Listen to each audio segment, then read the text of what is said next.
Well, hello there. How is everyone? I hope you're all well on this terrific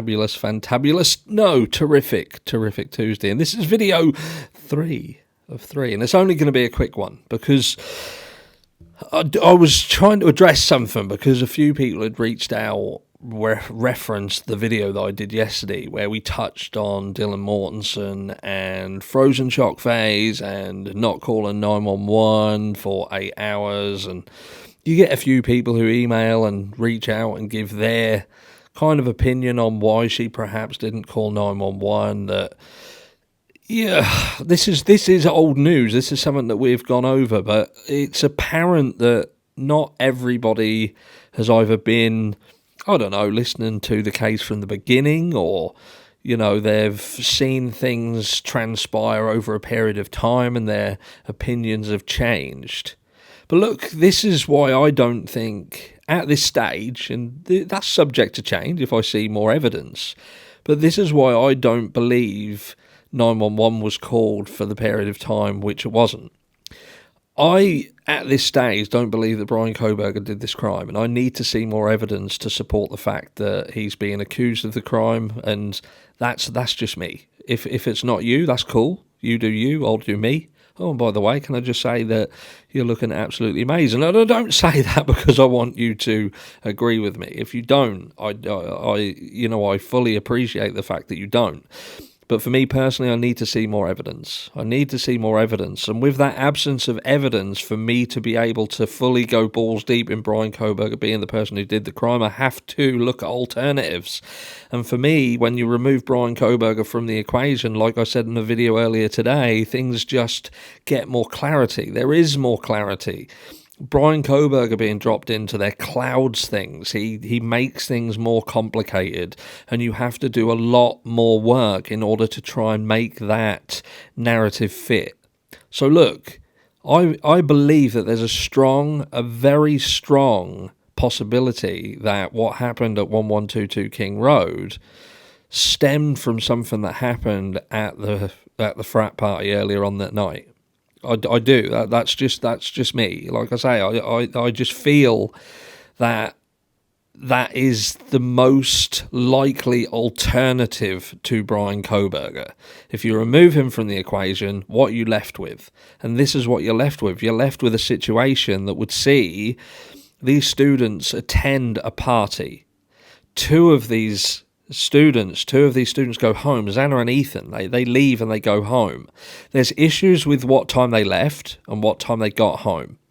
You've got Bethany Funk, who seems to state that they left there around 1:45 a.m. and there seems to be a corroboration there between Dylan Mortensen and Bethany Funk, where one of them says that they left at 1:45, and the other one seems to corroborate the arrival at around 2 a.m. in the morning. And they're the surviving roommates. And their story directly conflicts with the story of what time Xana got home from her own family, that seemed to state that she got home around midnight. You know, after this fight, they got home around midnight, and there was a call made, a discussion had, and if it weren't for the fact that Xana's family member had been drinking, then they would have likely driven to Moscow, Idaho, in order to find out exactly what had happened, but that was stopped. And that's as per Cara, Xana's mum. So around that situation, there's an issue. There is a break in what the surviving roommates say and what the family of one of the victims say. And that raises an alarm bell to me. We also see all of the 4chan posts, and is there any credence to them? Who knows, but they exist.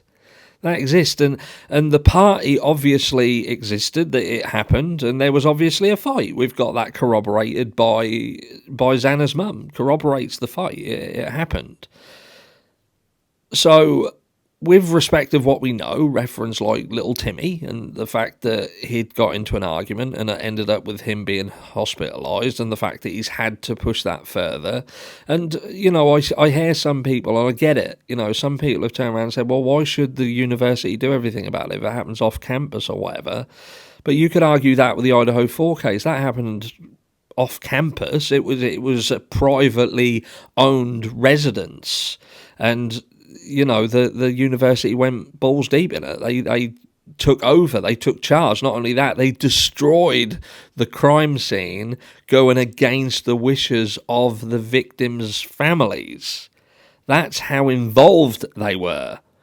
They even raised, 800 and something thousand for a memorial garden, whatever it was, that was supposed to be for the Idaho 4 victims, and swiftly switched it up to encompass a more general reason for having it. So they used the Idaho 4 tragedy as a marketing tool to raise money to ultimately make something that wouldn't be just to honour them, but to honour everyone. And I feel that if you're going to do that, you should perhaps market it that way before utilising these 4 victims as your money grant. Anyway, that's by and by. But I believe that the delay in calling 911 is because this was a situation that enveloped all of them. It affected all of them in that house and the people who did the crime. To hear someone or a whisper of "Don't worry, I'm here to help you" is indicative of more than one person who comes in and either wants to help either a victim or the perpetrator who has realised what they've done and are freaking out about it. There's little elements of this case and little things that you hear that make you wonder what the relative, what relativeness does that have to the overall encompassing story. And I can't help but, like someone else pointed out about the fact that Dylan Mortensen had apparently heard someone potentially crying or whatever. And I thought, that's obviously after the crime. That's after the crime, that is. That's after things have happened. So I have to ask again, is that indicative of someone who could have been saved had there have been more done? But again, that's by and by. Maybe we'll stick a pin in that and come back to that later. But yeah, I believe that this 8 hours was utilised to gather their thoughts, to have a conversation about how this would be dealt with, how this would be introduced into the public domain, and covering stories, getting people's stories straight, and making sure that people who needed to have alibis had alibis, being able to manipulate the time frame, being able to adjust and change how things happened and what happened, and potentially even utilising the phones of people who had already lost their lives. The latent footprint that was found, I don't believe the latent footprint was Brian Kohberger's. I believe the latent footprint was from someone who had walked in to a crime scene and had walked around the house. And that was a footprint that had been tracked back to Dylan Mortensen's door. Unless that was a size 13 van. But again, I'm going off of the evidence that we have so far. And in my personal opinion, there isn't enough to convict Brian Kohberger, but there is enough evidence in terms of what we know, which is, it could be hearsay, but so's the stuff with Brian Kohberger until it goes through due process and is proven to be factual. And we've got his own legal counsel who are firmly stating that he is innocent. He's innocent of any wrongdoing and no connection.